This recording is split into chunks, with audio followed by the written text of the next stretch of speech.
1, 2, tout le monde... Ah oui, c'est fort. Tout le monde entend comme ça? Ok, super. Bonjour à toutes et à tous. Bienvenue pour cet atelier qui a donc comme objet, vous le savez, la question du travail et des travailleurs détachés, qui est un atelier qui a évidemment une importance particulière à l'approche d'élections européennes, mais comme on va essayer de vous le montrer, il nous semble que c'est aussi un atelier qui permet d'alimenter un petit peu les réflexions dans l'ordre aussi des politiques municipales, c'est-à-dire ce qu'on va essayer de vous présenter aujourd'hui est quelque chose d'un peu transversal. Il va s'agir pour nous d'essayer de vous éclairer sur le fonctionnement de ce qu'on appelle au niveau européen le travail détaché, vous en montrer les conséquences et essayer d'ensuite lancer une discussion sur les modalités pour s'en sortir, bien sûr, réussir à aider les autres à s'en sortir et comment agir à différents niveaux de l'action politique de vos GA respectifs. Et voilà, j'espère qu'en sortant d'ici, on aura eu une discussion approfondie sur le sujet. C'est pour ça qu'on va essayer de ne pas faire trop long dans la présentation générale pour bien nous laisser du temps d'échange et essayer comme ça d'aller un peu plus loin que les sujets que nous, on aurait pu penser évoquer. Pour rapidement une présentation, je te laisse commencer. Et donc Marine Amesure, je suis... ça fonctionne, oui. Donc je travaille... Ouais, c'est bon. C'est bon? Oui. Très bien. Donc Marine Amesure, je travaille depuis plusieurs années dans le mouvement syndical et je suis en charge en fait de tout ce qui est coopération syndicale au niveau européen et international. Et depuis 3 ans, je me suis spécialisée dans la défense et l'organisation des travailleurs détachés en France, mais aussi via notre coopération avec d'autres organisations syndicales européennes. Adrien Toussel, je suis un des co-responsables du livret emploi de la France Insoumise. Voilà, donc c'est un travail collectif qu'on vous présente aujourd'hui entre le syndicalisme et le livret emploi de la France Insoumise. Du coup, pour démarrer, il nous semblait pertinent de citer 2 exemples, un exemple assez proche et un exemple plus éloigné. Le premier est celui de l'ensemble des firmes, d'un grand nombre de firmes d'emballage de fruits et légumes sur la côte provençale, à quelques dizaines de kilomètres d'ici, ou bien si vous allez un peu plus au nord du département, dans le coin de Château-Renard, où il y a des terres agricoles assez vastes, ou bien même en remontant dans les maraîchers de la vallée de la Durance, vous avez un ensemble de situations qui sont similaires, qui consistent à avoir des personnes qui travaillent, payées pour quelques euros de l'heure, sous un soleil assez implacable, que vous connaissez, le soleil dont on est préservé aujourd'hui, mais qui travaillent actuellement dehors, à peu près 11 heures par jour, sans jour de repos, ni même dominical, absolument aucun jour de repos, 7 jours sur 7, dans des situations qui évidemment nous font penser immédiatement à des romans du XIXe siècle, où on remplacerait la chambre de bonne par des mobil-homes dans lesquels s'entassent les personnes à 8-9, et qui sont en réalité des situations de travail contemporaines qui ont lieu très près d'ici, qui ont comme point commun d'être des situations de travail sous un statut particulier qui est le travail détaché, c'est-à-dire un statut européen qui prévoit, organise et facilite ce type d'activité salariée dans l'ensemble de notre territoire et dans plein d'autres endroits en Europe. Je te laisse donner peut-être un second exemple un peu plus percutant. Oui, celui de la construction, parce qu'effectivement, moi, je travaille depuis plusieurs années dans le secteur de la construction. Et comme vous le savez, c'est un secteur pourvoyeur de travailleurs détachés. J'ai pensé à cet exemple parce qu'il me paraissait assez flagrant. C'est un exemple à Dunkerque. Donc, vous savez, il y a un terminal à Dunkerque qui est un des plus grands chantiers industriels de France. Il y avait à peu près sur ce terminal 7000 salariés détachés, 7000 salariés dont 75% sont des salariés détachés. Donc déjà, vous imaginez un petit peu la proportion. Et sur ce chantier, nous avons été contactés par 300 salariés détachés roumains. Ils étaient, quand ils sont arrivés en France, payés 800 € par mois pour 60 heures semaine. Puis, au fil des mois, leur paye a diminué. Et lorsqu'ils nous ont contactés, ils n'étaient plus du tout payés. Donc ça veut dire qu'ils continuent à travailler 60 heures par semaine pour 0 € par mois, de l'esclavage moderne. Puis sur ce même chantier, parmi ces 300 travailleurs, il y avait Christian qui a eu un accident de travail, évidemment non déclaré, donc c'est-à-dire que l'entreprise l'a renvoyé de force sur le camping sur lequel il était hébergé. Et donc sa blessure s'est aggravée, on l'a renvoyé en Roumanie. Aujourd'hui, je suis toujours en contact avec Christian, ça fait 2 ans qu'il n'a pas d'emploi, qu'il est en Roumanie, donc aucune allocation chômage, rien. Il est incapable de nourrir sa famille. C'est des réalités que nous en rencontrons tous les jours dans le travail détaché. Et sur ce même chantier, il y a eu 3 morts. 3 salariés détachés qui sont morts, soi-disant, de cause naturelle, arrêt cardiaque. Alors, arrêt cardiaque, quand on travaille 60 heures par semaine, dans des cadences impossibles, logés dans des campings, est-ce vraiment une cause naturelle? Voilà le désastre de ce que nous voyons chaque jour sur les chantiers. Pas seulement dans le travail détaché, c'est plus large l'impact que de mauvaises conditions de travail peuvent avoir sur les travailleurs en général, pas que sur les travailleurs détachés, mais voilà un exemple concret de ce que nous avons à gérer au quotidien. Du coup, la question qui se pose évidemment est de savoir comment est-ce que c'est possible en 2018 que ce type de situation arrive sur les lieux de travail, pourquoi est-ce que c'est si répandu et évidemment qu'est-ce qu'on peut y faire. D'autant plus que la question du travail détaché, peut-être pour rentrer dedans avec une perspective un peu historique, il faut rappeler qu'elle est censée répondre à une question qui n'est pas nouvelle, c'est la question de travailler à l'étranger. Ça existe depuis le tracé des frontières au Moyen-Âge, des gens travaillent à l'étranger depuis des centaines d'années. Simplement, la nouveauté du travail détaché, c'est de dire qu'une personne qui travaille en dehors de son pays ne va pas travailler dans le droit du pays où elle arrive. C'est uniquement ça, on est vraiment dans quelque chose qui ne vise pas à répondre à un nouveau problème, qui vise simplement à dire qu'il faut prendre en charge autrement les gens qui travaillent dans un autre pays que leur pays d'origine.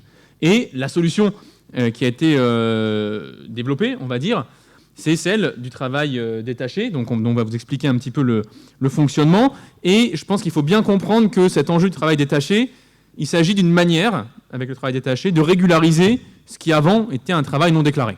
C'est-à-dire, ça s'est toujours fait, avoir des salariés étrangers qui travaillent dans un pays à des conditions inférieures aux salariés locaux. Parfois de manière légale, quand les salariés locaux avaient des bonnes conditions, parfois de manière illégale, lorsque les conditions étaient déjà pas très bonnes et que celles des étrangers étaient très mauvaises.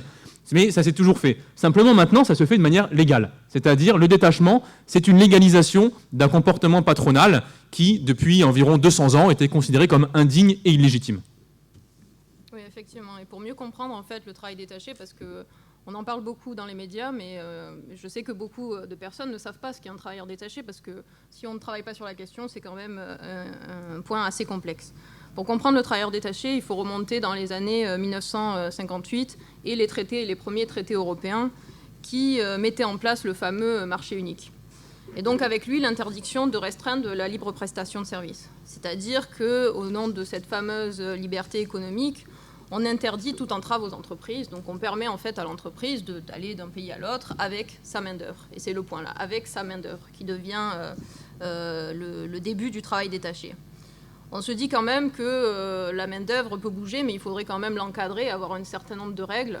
Et donc en 1996, après déjà pas mal de scandales, on commence à dire on va légiférer sur un statut particulier à ces travailleurs, donc le statut de travailleur détaché. Pour bien comprendre ce statut, il repose sur 3 grands principes pour simplifier en fait les choses. Le premier, c'est que la relation de travail reste dans le pays d'origine. C'est-à-dire, vous êtes un travailleur polonais, vous travaillez pour une boîte polonaise, et donc votre contrat de travail reste polonais. Peu importe le temps en fait que vous êtes détaché donc en France, votre contrat de travail reste polonais. Après, il y a la question des cotisations sociales. Les cotisations sociales restent dans le pays d'origine.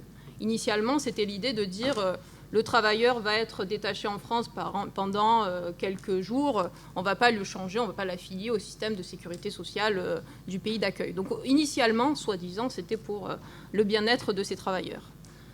Troisième règle, c'est par contre que le droit du travail qui s'applique est le droit du travail du pays d'accueil. C'est-à-dire, on disait, si on est des travailleurs bulgares et que le salaire minimum en Bulgarie est de 192 €, à partir du moment où on va en France, ces travailleurs ne peuvent pas travailler pour 192 €, parce que ça créerait un système de concurrence déloyale. Donc on dit, on instaure une règle que le droit du travail s'applique à ces salariés, donc le droit du travail du pays d'accueil, mais déjà on se dit, non, mais pas tout le droit. C'est-à-dire, certains aspects du droit, on va les appliquer à ces salariés, mais pas tous. Donc déjà une mesure discriminatoire. Donc on dit, alors la question de la durée du travail, effectivement, un salarié détaché en France doit travailler, selon la durée du travail légale en France, 35 heures. Il est assujetti au niveau des conditions de travail seulement au salaire minimum. Ça veut dire que déjà on dit non, on ne vous applique pas toutes les conventions collectives, on vous applique seulement les minimums. Et là, ça devient quand même quelque chose déjà de très contraignant, parce que vous savez, plusieurs pays d'Europe n'ont aucun salaire minimum. Donc dans ces pays-là, qu'est-ce qu'on applique à ces travailleurs?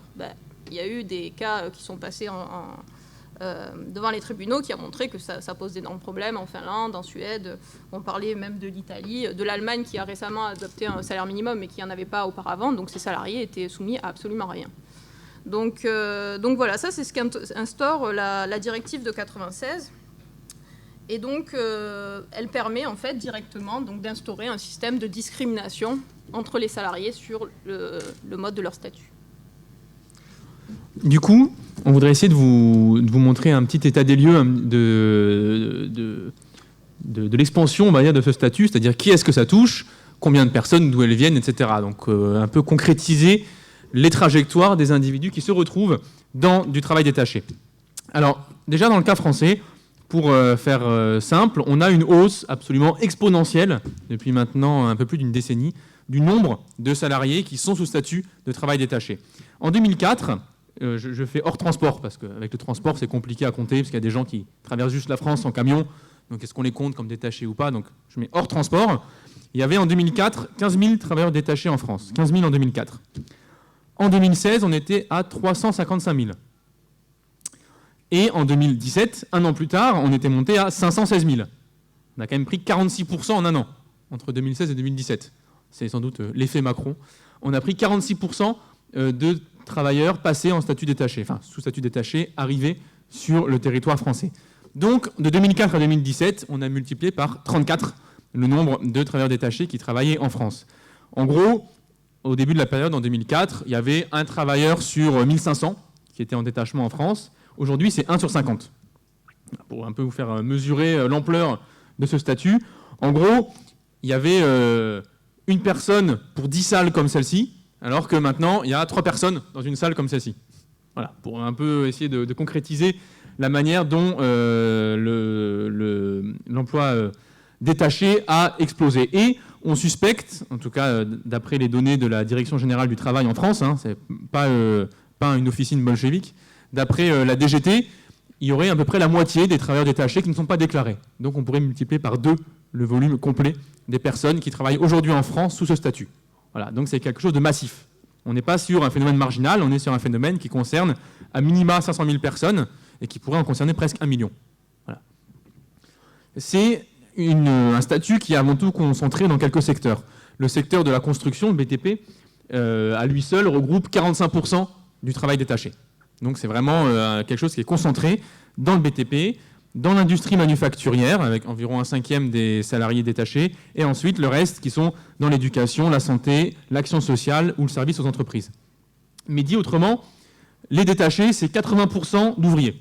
4/5 des détachés sont des personnes qui sont ouvrières ou dans la construction, ou dans l'industrie, ou dans l'intérim. Mais ça touche avant tout un statut particulier que sont les ouvriers en France.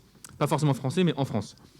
Et les cadres sont quasiment absents du détachement. C'est-à-dire il y a un discours un petit peu qui a été tenu entre 1996 et 2018 qui consiste à dire « Oui, mais le détachement, c'est pour défendre, vous imaginez le pauvre cadre qui partirait en Roumanie, qui travaillerait au salaire roumain, vous imaginez pas l'horreur, du coup il irait pas ». Ce à quoi on a envie de dire, s'il pense qu'il n'est pas assez payé, au pire il n'y va pas. Mais bon, bref. Donc, mais vous imaginez, sinon il n'ira pas en Roumanie, le pauvre, ou alors il ira, il gagnera 400 € seulement par mois, alors qu'en France il touchait 3000. Bon, c'est vraiment du pipeau. C'est-à-dire c'est un statut qui n'est absolument jamais appliqué au personnel de direction et qui est exclusivement appliqué au personnel ouvrier. Donc ça marche dans un sens et pas dans l'autre. Par ailleurs, il faut bien avoir en tête que la question du détachement n'est pas une question de nationalité. C'est-à-dire, en France, les travailleurs détachés viennent avant tout, premièrement, de Pologne, 50 000, puis du Portugal, de l'Espagne, de la Roumanie, mais il y a aussi 13 000 Français. C'est-à-dire, les travailleurs détachés en France ne sont pas forcément étrangers. Vous avez aussi des salariés français qui sont détachés en France, c'est-à-dire qui viennent faire du dumping en tant que Français contre d'autres Français. Donc on n'est pas dans une logique nationale de conflit entre des nationalités. Ce n'est pas une question de carte d'identité. Pour expliquer comment ça marche concrètement, vous avez des agences d'intérim, dans le cas des détachés français. J'ai pris un exemple parce que j'ai trouvé assez rigolo. C'est celui de la ville luxembourgeoise, la deuxième ville du Grand-Duché, d'Esch-sur-Alzette. Je ne sais pas si quelqu'un a déjà été à Esch-sur-Alzette. Apparemment non. Pourtant, qui se distingue par quelque chose d'assez exceptionnel, c'est qu'il y a 33 000 habitants et 33 agences d'intérim. C'est quand même une ville où apparemment le marché du travail est très actif. Par comparaison, ils ont 3 boulangeries. J'ai quand même été regarder pour essayer de me faire un peu... Ils ont quand même 11 agences d'intérim par boulangerie, quoi. Je vais vous donner un peu un exemple du tissu économique productif qui a l'air absolument, on va dire, extrêmement dense à Esch-sur-Alzette. J'ai vérifié, c'est la boulangerie Bof Pires, la pâtisserie Gérard Caillotte et la Bex Esch. Donc j'ai vraiment vérifié, on a bossé avant de préparer. Bon, et donc ça se déroule de la manière suivante. Vous avez ces agences d'intérim frontalières au Luxembourg qui recrutent des salariés français qui vont exercer des missions en France en étant payés au SMIC luxembourgeois. Le SMIC luxembourgeois est un peu plus élevé que le SMIC français, enfin nettement plus élevé, il est à 1 900 €. Mais premièrement, en général, les salariés ainsi recrutés sont des ouvriers qualifiés qui sont payés un peu au même tarif en France. Et la différence, c'est qu'ils ne payent pas de cotisation au Luxembourg. Enfin, les cotisations sont beaucoup plus faibles. Et ainsi, vous avez des personnes qui vont travailler en France pour un salaire équivalent à ce qu'elles auraient eu du côté français, mais sans payer de cotisation. Et du coup, en conduisant à des pénuries financières dans les branches d'assurance vieillesse, d'assurance maladie, d'assurance retraite et d'assurance accident.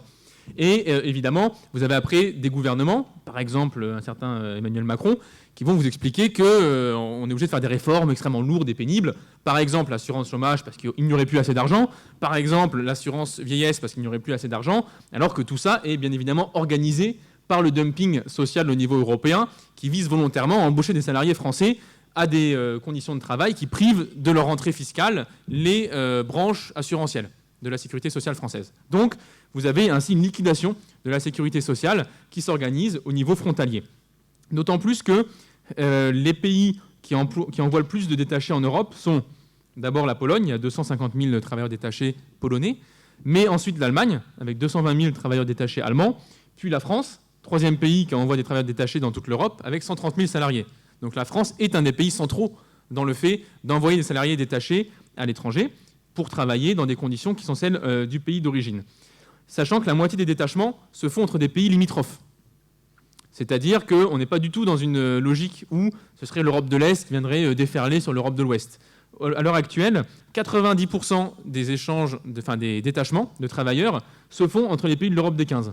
C'est-à-dire l'Allemagne, Belgique, France, Italie, Luxembourg, Pays-Bas, Danemark, Irlande, Royaume-Uni, Grèce, Espagne, Suède et Finlande. Et l'Autriche.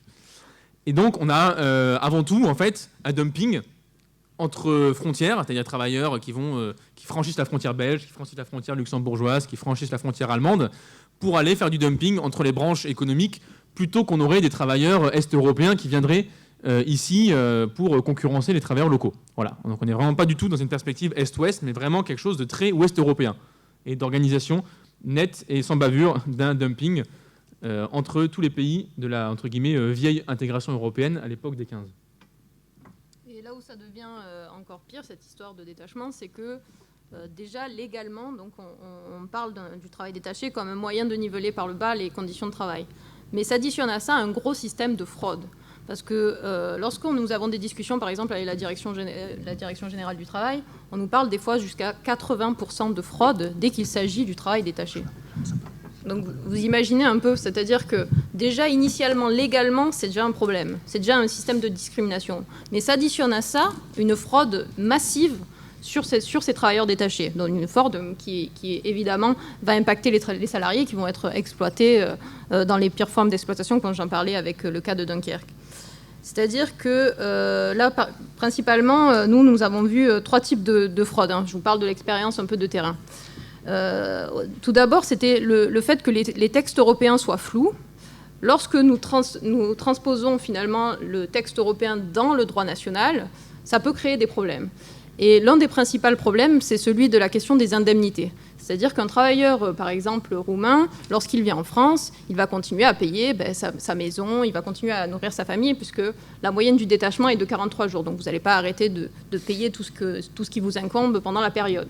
Et donc, évidemment, c'est à la charge de l'employeur de payer l'hébergement, le transport et la nourriture pendant qu'il est détaché, donc pendant qu'il est en France, par exemple, si on prend le cas de la France. Sauf que le texte européen est tellement flou que plusieurs pays ne l'ont pas transposé de cette manière-là. Et donc, ce qui fait qu'aujourd'hui, par exemple, je reçois plusieurs fois par jour, vous voyez, des bulletins de paye. Et en fait, il y a des réductions, des déductions sur les bulletins de paye de 800 €. Ça veut dire qu'on lui dit, alors oui, il est payé au SMIC, mais alors on lui a prélevé 800 €. Pourquoi ? Pour payer le logement, le transport et la nourriture. Donc c'est l'employeur qui décide des sommes assez astronomiques quand on sait qu'ils sont logés dans des campings. Et donc ça, c'est une des principales fraudes qu'on voit, c'est ces déductions sur salaire qui font que le salarié arrive évidemment bien en dessous du SMIC. Il y a aussi un manque de coordination au niveau européen pour contrôler en fait ces salariés. Vous voyez, on s'est rendu dans plusieurs pays, on est allé voir les instituts de sécurité sociale en Bulgarie, en Pologne, et on a essayé de demander un petit peu, mais est-ce que vous êtes en capacité de contrôler ? Parce que nous, on ne peut pas contrôler en France. Les cotisations sociales, elles sont payées chez vous, non ? Donc, expliquez-nous comment vous contrôlez. Et là, en fait, on se rend compte qu'il n'y a pas de système européen. Donc, on crée un statut, mais on ne crée aucun moyen de contrôle. Ça veut dire que les institutions entre elles sont totalement incapables de coopérer. Ou, allez, faut modérer, peuvent coopérer, mais très très peu. Et donc, concrètement, des inspecteurs aussi bien l'inspection du travail française que l'administration fiscale ou que les institutions de sécurité sociale françaises peuvent demander des informations à leurs homologues, mais ne sont absolument pas assurés d'avoir les réponses. Donc, si une personne connaît bien le système, c'est que la fraude, en fait, peut s'organiser à partir du moment où il n'y a pas de contrôle possible par les instances qui sont en charge de contrôler. Et lorsque, déjà, il est dur donc, de condamner une entreprise, et lorsque l'entreprise est condamnée, on se rend compte en fait que les recouvrements, ça ne fonctionne pas non plus. Donc là, les chiffres officiels du gouvernement, c'est 37% de recouvrement. Donc dès qu'il y a une sanction, une amende sur une entreprise donc, qui détache des salariés, 37% de recouvrement. Donc vous imaginez les salariés derrière, parce que derrière un non-recouvrement, c'est des salariés. C'est des salariés qui récupéreront jamais leur argent. Donc, vous voyez, c'est un peu l'importance en fait de cette fraude massive aux salariés détachés et pire encore, enfin bon, ça c'est aussi des revendications peut-être syndicales plus, mais c'est que derrière en plus il n'y a pas de moyens financiers et humains pour les inspections du travail, pour toutes ces institutions-là. Ça veut dire qu'elles n'ont pas la capacité d'aller contrôler parce qu'elles n'ont pas les effectifs, parce qu'on réduit toujours plus et on leur demande des résultats. Donc vous voyez comment, avec ces trois aspects, comment la fraude peut prospérer sur la question du détachement. Et oui, et du coup, donc plus la fraude s'accentue, plus il y a de dumping social, plus il y a du mécontentement, parce que ça fait quand même plusieurs années qu'on parle de mécontentement en Europe sur la question du détachement. Pas seulement des salariés, une partie du patronat aussi s'oppose clairement au travail détaché, parce que y a des petites PME qui ne peuvent plus répondre aux appels d'offres, parce que dès qu'il y a du travail détaché en face, c'est des offres à 40% moins chères. Donc les PME, même, donc, pour le coup, on est une fois d'accord avec le patronat lorsqu'on a ces revendications-là, c'est-à-dire qu'il y avait un ras-le-bol. Et donc en 2016, tout ça pour vous arriver, en 2016, donc, on décide, on va réviser cette directive détachement, on va avancer, on va lutter contre le dumping social, on va vers l'égalité de traitement.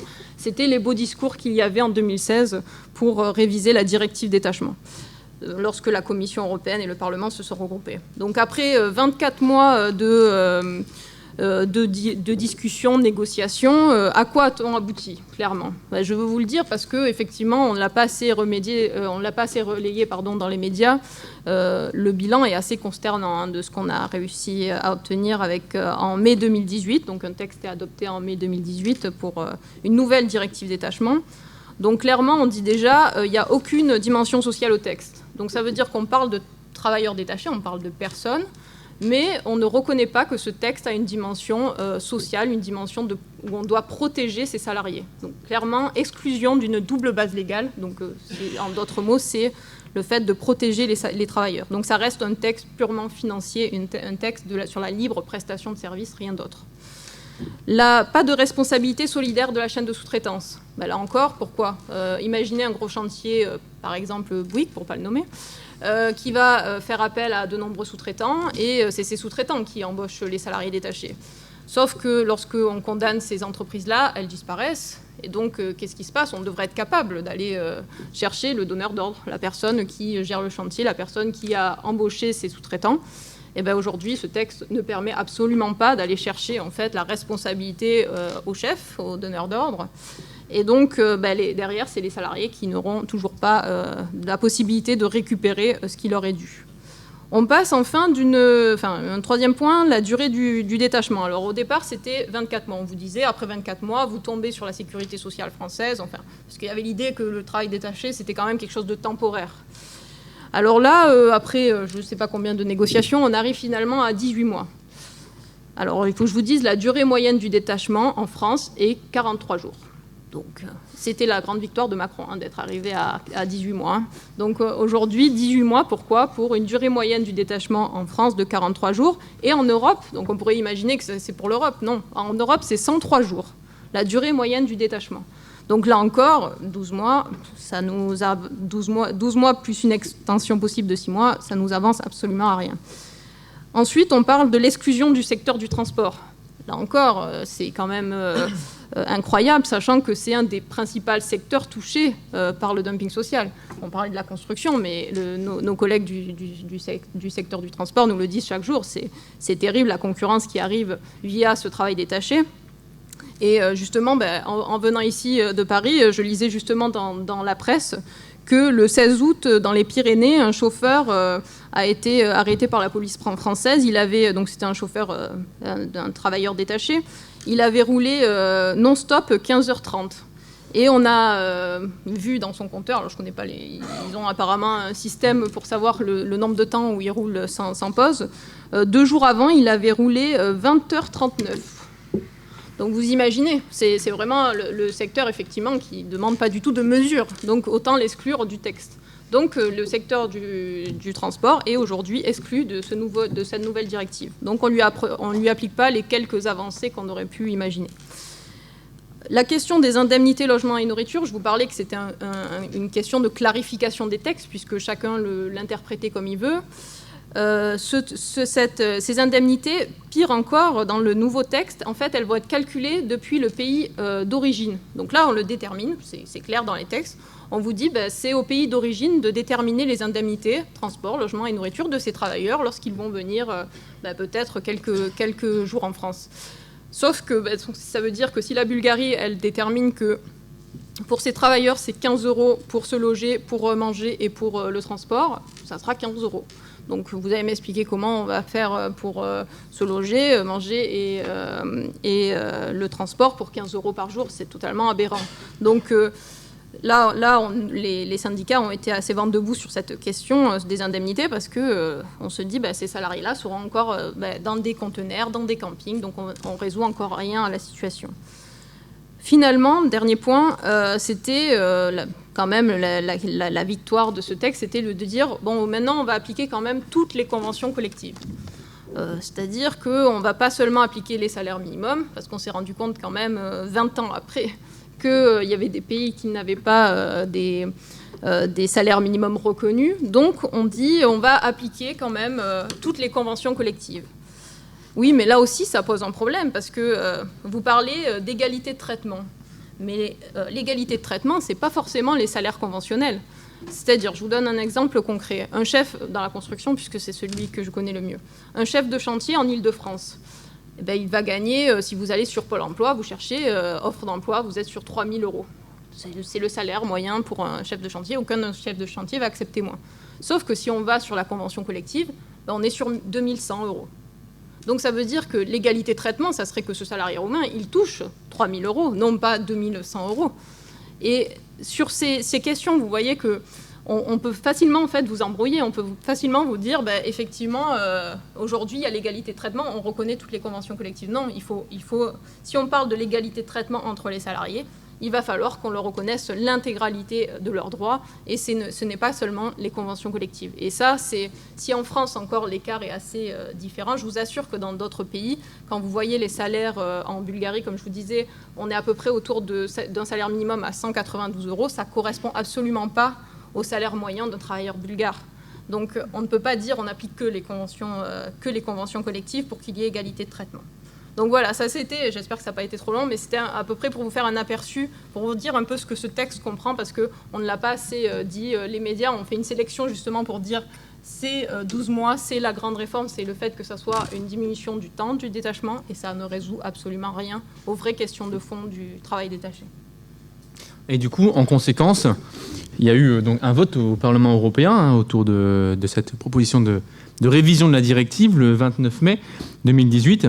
Et au cours de ce vote, il y a une seule délégation qui a voté contre ce statut, qui s'est opposée au travail détaché, c'est la nôtre.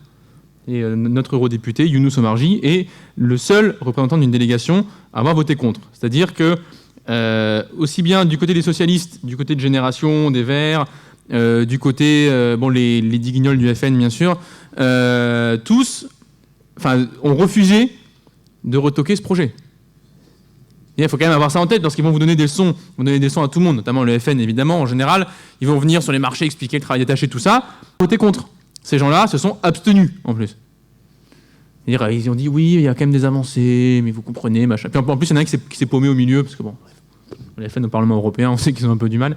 Et donc il y a même un type qui s'est gouré sur le vote. Bon. Mais en tout cas, ils se sont abstenus. Et ils ne sont pas les seuls. Et dans tous les cas, politiquement, il y a un seul mouvement qui s'est opposé à ça. Et c'est le nôtre. Il y a également dans la délégation communiste, mais ils ont voté deux trucs différents, les deux. Mais en tout cas, il y a un des communistes qui a voté également de cette manière.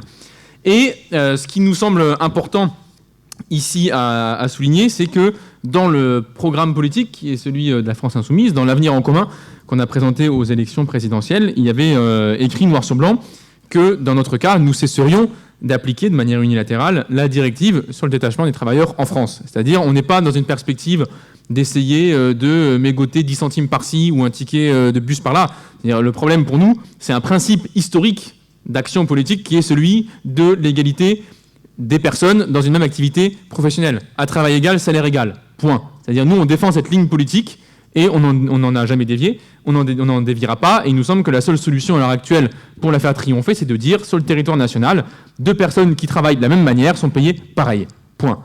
Et qu'on n'allait pas nous dire que c'est extrêmement compliqué. C'est comme ça qu'on a fait pendant 2 siècles, avec tout simplement un transport des droits, c'est-à-dire la personne qui était roumaine, qui travaillait en France 2 mois, elle venait prendre 2 mois de chômage en Roumanie, avec un transfert de droits qui est beaucoup moins compliqué par ailleurs qu'un transfert de cotisation.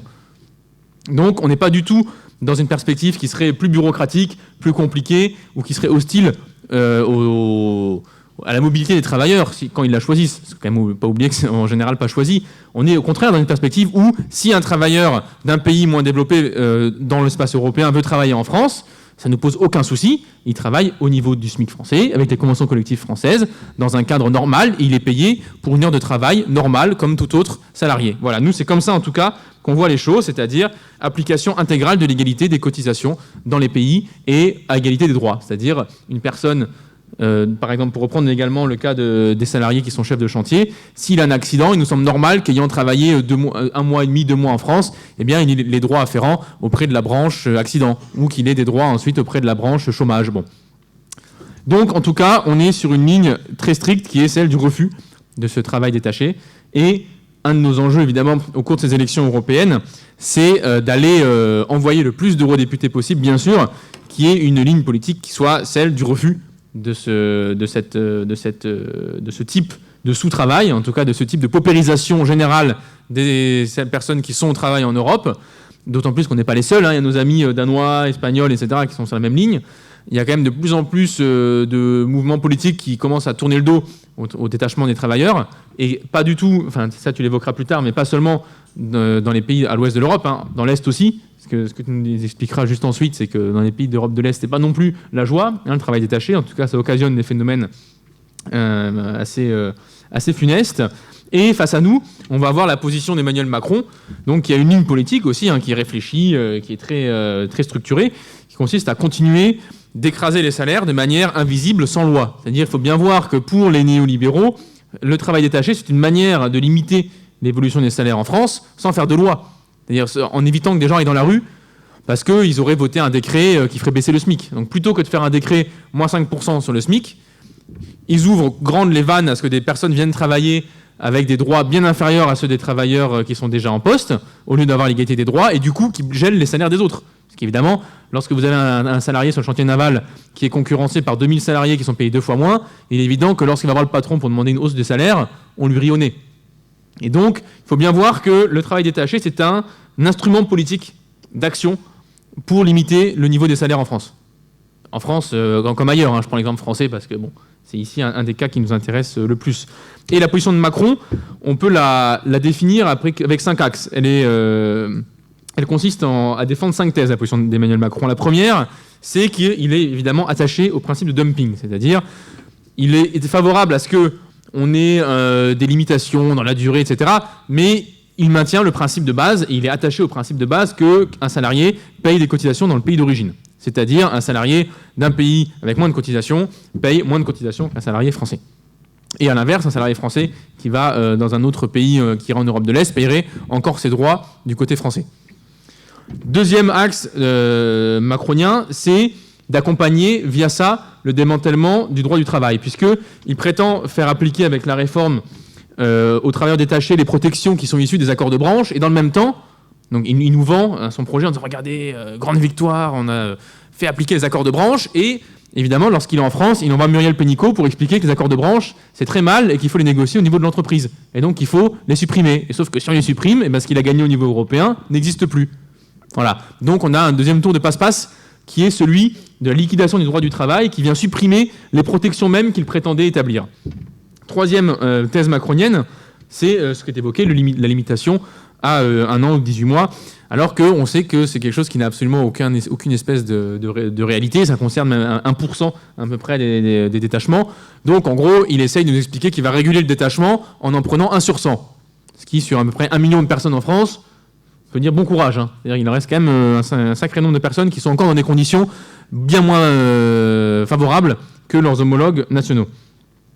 Ou sous statut, on va dire, générique, non détaché. Quatrième thèse de Macron, c'est sacrifier le transport routier. Puisque, comme tu l'as expliqué, le transport routier n'est pas concerné par la révision de 2018. Et donc, du coup, la politique de Macron consiste à dire on va laisser un secteur qui n'est pas concerné, et comme ça, évidemment, on va essayer de transférer entre les secteurs le détachement. C'est-à-dire, évidemment, si on couvre l'industrie, on va avoir plutôt que d'avoir des gens dans l'industrie, on va accentuer la liquidation sur le secteur routier. Et on va juste transporter la pression d'un secteur à l'autre. On va atténuer un peu la pression dans les endroits qui sont régulés, l'industrie, l'intérim, etc., qui sont touchés par la réforme de 2018. Mais on va laisser un secteur complètement sauvage, qui est celui du transport routier, dans lequel on va accentuer et accélérer encore plus la liquidation du droit du travail dans ce secteur-là. Enfin, la cinquième thèse macronienne, c'est bien sûr l'application dans le futur, puisque ce projet est censé être appliqué dans 4 ans. Donc 4 ans, on sait que les choses vont vite. En 4 ans, il y a déjà quand on voit en 1 an ce qu'il a fait, son projet consiste à dire, il nous vend en 2018 un projet qui est protecteur, l'idée étant que d'ici 2022, les appuis protecteurs soient plus là. C'est-à-dire qu'en gros, l'idée consiste pour lui à gagner les élections intermédiaires en disant « Regardez, j'ai pris des appuis protecteurs, ça va s'appliquer en 2022, juste avant les présidentielles. » Ça tombe vachement bien. Hein. Il y a des hasards du calendrier qui sont extrêmement intéressants. Et donc, en 2022, on se rendra compte vers mai-juin à peu près des premiers effets de la réglementation, après les présidentielles. Et donc, évidemment, il s'agit pour lui de réussir à passer sous le coup du vote populaire. C'est-à-dire de gagner 5 ans pour qu'on n'ait pas le temps de se rendre compte des effets de la réglementation. Enfin, on peut déjà vous dire, hein, ça ne va rien faire. Mais pour qu'on ait le temps de constater l'inadéquation de la réglementation. Donc c'est bien prévu également pour empêcher que vous puissiez émettre un verdict politique dans les urnes. Oui, et le dernier aspect en fait, sur lequel on voulait discuter avec vous, c'était la question de l'affrontement qu'il pourrait y avoir entre l'Est et l'Ouest. Parce que c'est souvent l'image qu'on a en fait du travail détaché. C'est vraiment ce bloc de l'Est qui veut à tout prix envoyer ses travailleurs travailler dans l'Europe de l'Ouest. Et du coup, il faut se dire qu'en fait, la réalité est tout à fait autre. Tout à fait autre dans le sens où des discussions, on a souvent donc, des rencontres avec des syndicats roumains, des syndicats bulgares, des syndicats polonais. Et ce qu'ils décrivent est totalement hallucinant. C'est à peu près passé incognito, mais savez-vous qu'à partir de janvier 2018, la Roumanie est l'un des premiers pays au monde qui a un système de sécurité sociale, a éliminé totalement les cotisations patronales. Ça veut dire que c'est un des premiers pays qui dit c'est l'employeur ne cotisera plus contre les maladies, ne cotisera plus pour votre retraite. En fait, l'élimination totale des cotisations patronales. Dans l'ONU qui reconnaît 119 systèmes de sécurité sociale au monde, ça sera quand même le premier pays. Et ce premier pays est en Europe. Et ça a posé absolument aucun problème. Et pourquoi le gouvernement fait ça ? À partir du moment où on élimine les cotisations patronales, on permet encore à plus de compétitivité des salariés, sur le dos des salariés. Et sauf que là où c'est encore pire, c'est pour ça que les syndicats roumains notamment nous ont fait part de leur inquiétude et se sont mobilisés dans la rue, mais sans effet malheureusement, c'est que comme il faut quand même financer ce système-là, on a demandé aux salariés de payer plus. Donc ça veut dire qu'en plus, le salarié, donc on avait un salaire minimum à 250 € net en Roumanie. À partir du 1er janvier 2018, tous les salariés roumains se voient appliquer une diminution nette de 11% de leur salaire. Donc vous imaginez, la convergence vers l'Europe, la convergence vers le haut de l'Europe est assez incroyable. Donc voilà, là c'est ce qui arrive en Roumanie. Donc le pays qui est pourvoyeur de travailleurs détachés et pour lequel on nous disait, mais peut-être pour ces pays-là, c'est un avantage, ce détachement, c'est une plus-value. Si on part un peu plus en Pologne, en Bulgarie, je ne sais pas si vous avez vu dans la presse il y a quelques mois un scandale en Pologne parce qu'on se retrouve dans des situations où il n'y a plus de main-d'œuvre. Il n'y a plus de main-d'œuvre dans la construction. Et donc du coup, comment on fait ? On va chercher à l'étranger la main-d'œuvre. Et il se trouve qu'on est allé la chercher en Corée du Nord. Donc ça veut dire qu'on a retrouvé des chantiers en Pologne sur lesquels il y avait des travailleurs nord-coréens qui n'étaient absolument pas payés. Et le peu d'argent qui leur était attribué par l'employeur, c'était renvoyé au parti en Corée du Nord. Donc ça a été un scandale absolument incroyable, mais qui n'a pas été très suivi, encore des faits. Mais voilà l'Europe qui est en train de se construire, donc d'aller chercher encore plus loin la misère du monde, c'est ça, parce qu'on trouvera toujours quelqu'un qui sera capable de travailler pour moins. Et derrière, on nivelle par le bas les conditions de travail. Voilà ce que peut créer des situations comme le travail détaché aujourd'hui en Europe. Du coup, évidemment, la question qu'on se pose toutes et tous, c'est la question que j'entendais, là, je sentais que ça allait arriver au premier rang, que faire ? Donc il y a pas mal de choses à faire. À notre sens, en tout cas, on y a un peu réfléchi. C'est une réflexion qu'on est en train de lancer parce qu'il y a des élections européennes qui arrivent. Et donc, évidemment, c'est important de voter pour des eurodéputés qui auront une position ferme par rapport au travail des détachés. Ça, c'est une chose. Ensuite, en tant que militant, il nous semblait qu'il y avait d'autres choses encore qu'on pouvait faire pour accélérer et accompagner en fait le mouvement. Ou alors, ou l'accompagner dans le sens de la régulation, ou en tout cas bloquer les tentatives au niveau européen de dérégulariser encore plus le marché du travail. On a vu notamment deux axes qui nous semblaient importants. Le premier, c'est que à peu près, nous semble-t-il, tous les groupes d'action, dans beaucoup d'endroits de France, sont situés en bordure ou bien de chantiers d'exploitation, d'entreprises d'intérim ou de terres agricoles, qui sont quand même les lieux, généralement, où se concentrent beaucoup de personnes en statut de détachement. Et comme on l'a dit, on estime en France qu'à peu près la moitié des travailleurs détachés sont en situation illégale. C'est-à-dire 50% du dumping est uniquement lié à des fraudes du côté patronal. Et il y a du coup une action qui nous semble quand même évidente en fait, qui peut être menée, c'est tout simplement celle d'aller favoriser l'accès aux droits, comme l'ont fait les caravanes des droits sur le RSA, l'accès à la sécurité, à l'assurance maladie, et d'aller continuer cette ligne d'accès aux droits auprès des travailleurs qui sont susceptibles d'être détachés, qui parfois le sont, et qui généralement ne connaissent pas leurs droits. Et il y a des documentations qui existent là-dessus, une documentation syndicale, on peut l'envoyer également. Nous, on comptait en faire une exprès pour les élections européennes. On s'est préparé aussi une documentation FI qui puisse être accessible aux travailleurs concernés pour que ces travailleurs puissent du coup réussir à faire valoir leurs droits et savoir qu'en fait, être payé 250 € pour être sur une place de parking ou être dans un mobil-home à 12, c'est pas légal en France. Ce que beaucoup ne savent juste pas, en fait. Ce que beaucoup ne savent pas, est-ce qu'ils du coup ils tolèrent, est-ce qu'ils acceptent. Donc beaucoup de groupes d'action peuvent déjà prendre cette initiative d'aller aider les personnes concernées, en tout cas vérifier avec elles, est-ce qu'elles sont dans la légalité ou est-ce qu'elles ne le sont pas. Et quand elles ne le sont pas, je rappelle que n'importe qui a le droit d'appeler l'inspection du travail, qui est de saisie libre. C'est-à-dire, si vous identifiez un problème, un chantier où il y a 50 personnes qui sont dans cette situation illégale de détachement, une terre agricole où des gens travaillent à 2 € de l'heure 7 jours sur 7, vous pouvez appeler l'inspection du travail. Voilà, donc ça se fait ou par courrier, ou par téléphone, ou par mail. Enfin, c'est assez facile quand même d'accès, il y a un site internet. Ou les organisations syndicales. Oui, ou les organisations syndicales, mais si... Bien sûr. Enfin, mais s'il y en a, quoi, sur place. Parce que c'est toujours parfois plus compliqué s'il n'y en a pas d'aller accéder. Ensuite, s'il y en a, évidemment, c'est quand même le plus simple, c'est de signaler localement aux personnes que vous avez comme référents, comme réseau, etc. Et un autre enjeu qui nous semble important, c'est celui des élections municipales. C'est dans le sens où ça relève également quand même des adjoints, enfin ça peut relever des prérogatives des adjoints sur les questions économiques, travail et emploi d'une municipalité, que d'aller inspecter, vérifier si les cotisations sont versées et sinon accompagner en justice les personnes concernées. Et il y a beaucoup de municipalités dans lesquelles il y a des adjoints au maire qui font le boulot sur les questions économiques, travail et emploi, mais qui connaissent pas bien le dossier. C'est-à-dire, c'est pas facile quand on est adjoint sur ces questions-là. Il y a énormément de dossiers à gérer. C'est un parmi d'autres, mais qui en tout cas peuvent aller s'engager dans leur municipalité. Ils sont dans une commune rurale, ils sont dans une commune où il y a beaucoup de chantiers, ils sont dans une commune où il y a des boîtes d'intérim.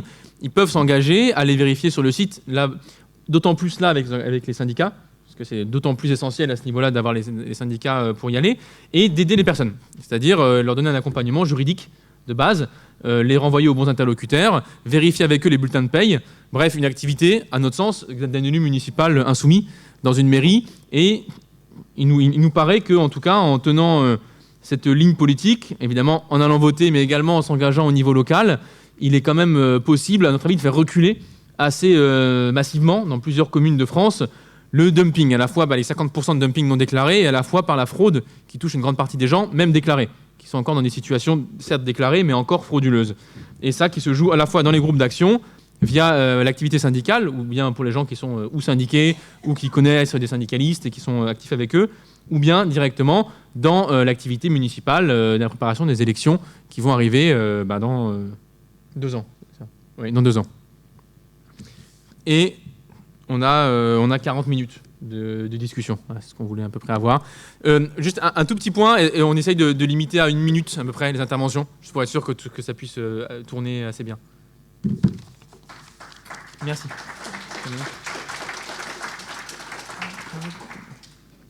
D'où je parle d'abord, Claude Testagnier, je suis un des lanceurs d'alerte sur le chantier ITER, le chantier thermonucléaire, qui accueille actuellement 3500 travailleurs. La plupart d'entre eux sont des travailleurs détachés. Il y a une situation particulière qui est liée à ce chantier pharaonique, c'est qu'il concerne plusieurs pays, l'Europe, l'Inde, la Chine, la Corée, les États-Unis, le Japon et depuis 2013, nous avons lancé l'alerte là-dessus, parce qu'une des difficultés aussi de ce chantier, c'est qu'il a quasiment un statut d'ambassade, c'est-à-dire une extraterritorialité, et où il est extrêmement difficile d'aller, ne serait-ce que distribuer des tracts à l'entrée du chantier. Nous avons réussi avec l'organisation CGT en février 2016-2015 à faire un grand rassemblement de dénonciation du dumping social et de l'esclavage moderne, mais une des difficultés aussi est liée à la barrière de la langue. Alors, je parle aussi, parce que je suis un ancien proviseur de lycée du BTP, qui avait bien entendu vanté les mérites de ce chantier à venir au début des années 2000, à ses parents d'élèves et aux élèves.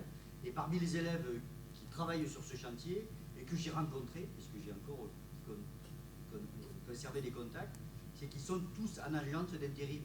Et ils m'expliquent les choses suivantes, c'est que lorsqu'ils revendiquent par exemple des conditions de travail décentes telles qu'elles sont consignées dans les conventions collectives, telles qu'ils avaient apprises au lycée aussi, où ils disent en plaisantant, vous verriez, M. Testagnier, toutes celles et ceux qui n'ont ni gilet fluo, ni casque, ni chaussures de protection, ni caisse à outils, quand on le fait remarquer, nous, à notre chef d'équipe, il nous dit, tu sais, tu peux te barrer parce qu'il y a suffisamment de personnes qui attendent. Donc, y compris du point de vue de la mise en avant des propres conditions, ne serait-ce que de sécurité, je parle même là de salaire, il faut être, je dirais, fortement déterminé et pugnace. Sans compter qu'il y a énormément d'accidents qui sont passés sous silence. récemment, il y a un gars qui est mort d'une crise cardiaque. On sait qu'il avait fait 6 heures de marteau-piqueur d'affilée. Donc pour le cœur, je vous le conseille. C'est toutes ces choses-là. Alors, il nous reste des tribunes d'information. Ça s'appelle par exemple le comité local d'information qui est obligatoire dans le nucléaire, mais qui n'intervient du point de vue de l'information que assez épisodiquement. C'est 3 réunions d'information par an, où avec le collectif que nous avons créé, nous n'avons de cesse de dénoncer les conditions de travail qui sont faites, mais y compris l'inspection du travail ne va pas là-dessus. Je vous donne une illustration. Par exemple, lorsque l'inspecteur du travail veut aller faire une visite, il doit annoncer 3 mois à l'avance la date de sa venue. Moi, je suis l'époux d'une chef d'entreprise. Elle me dit, si j'avais eu ça, moi, je prends tout de suite. C'est dire assez le côté cynique. C'est-à-dire, le jour où l'inspecteur du travail débarque, évidemment, il n'y a pas un travailleur détaché ni rien. J'en viens à la question de l'Europe. C'est toujours mes élèves qui témoignaient et qui disaient il y a une succession d'entreprises de sous-traitance. C'est-à-dire le chantier de ITER, c'est Renzi-Wenzal. Mais vous ne voyez pas de Renzi-Wenzal. C'est sous-traité à une autre entreprise qui a sous-traité à une 3e, à une 4e, et à la fin, ce sont des travailleurs portugais qui viennent souvent du Cap-Vert, ou des Lettons, des Lituaniens qui dorment dans des véhicules, et où là, encore une fois, la difficulté de la barrière de la langue est terrible. Donc, parmi les difficultés qu'il y a à organiser, c'est aller les rencontrer. On a essayé de le faire avec des gens qui pratiquaient la langue, mais bon, y compris les Portugais ou les Cap-Verdiens que l'on rencontrait avaient une énorme trouille, parce que le peu qu'ils gagnaient, ils avaient peur de le perdre. C'est toutes ces questions-là.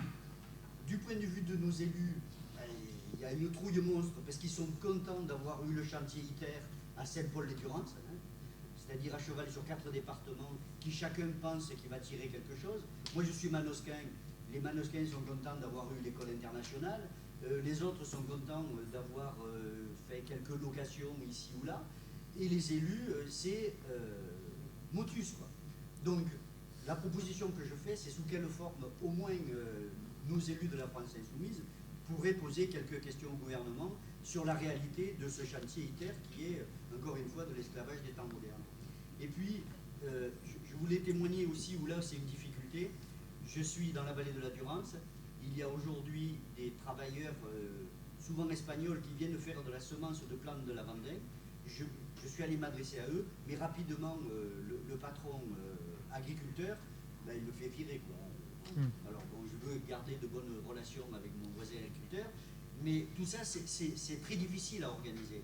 Et y compris l'inspection du travail, elle ne vient pas si facilement pour dénoncer des conditions d'exploitation des planteurs de lavandin qui, eux, travaillent pour le coup 7 jours sur 7, qui pleuvent, etc., etc.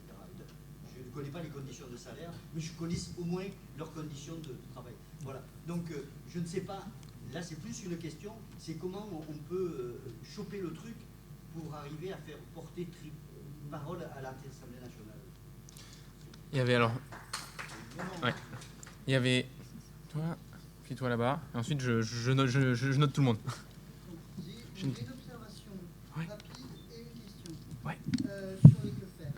La première, vous avez dit que vous incitez les camarades à appeler l'inspection du travail. Effectivement, moi je pense que c'est une bonne idée parce qu'actuellement la direction générale du travail met pas mal de pression sur ses agents pour aller faire énormément de contrôle sur ces thématiques-là, que ce soit sur des questions de santé-sécurité ou même de travail dissimulé.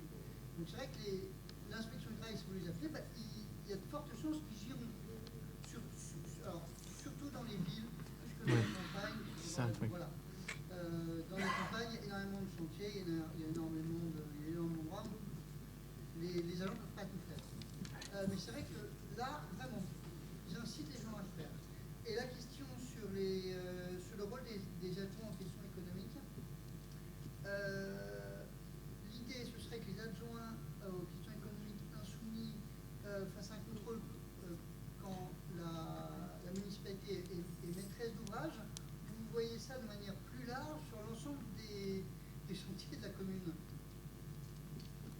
on prend peut-être plusieurs à la fois et on fait le... Mais ouais.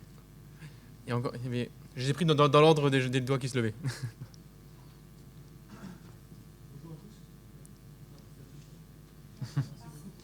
Plus fort.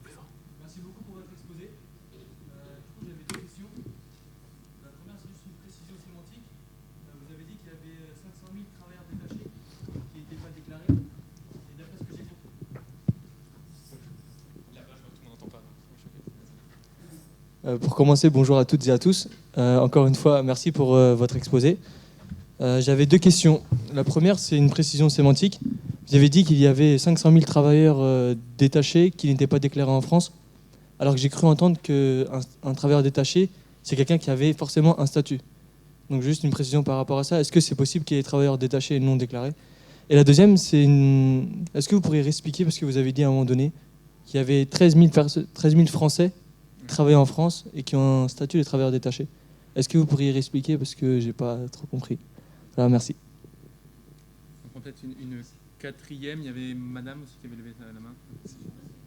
Par rapport à ce qui a été dit sur Twitter et plus généralement, autant on comprend qu'on puisse faire, enfin on comprend comment ça marche lorsqu'il y a 3-4 travailleurs détachés sur un petit chantier, autant je m'interroge sur le fait qu'il n'y ait pas à ITER d'action syndicale. Donc, comment est-ce qu'on peut expliquer le fait que que les syndicats ne parviennent pas, finalement, dans un certain sens, à faire respecter la loi?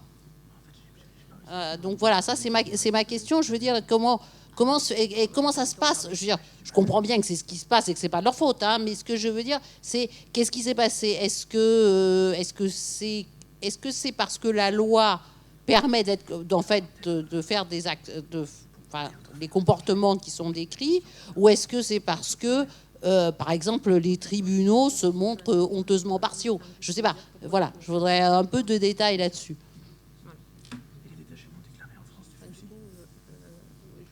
Peut-être on fait une première vague de réponses. Enfin, je sais pas, comme vous le sentez. Non?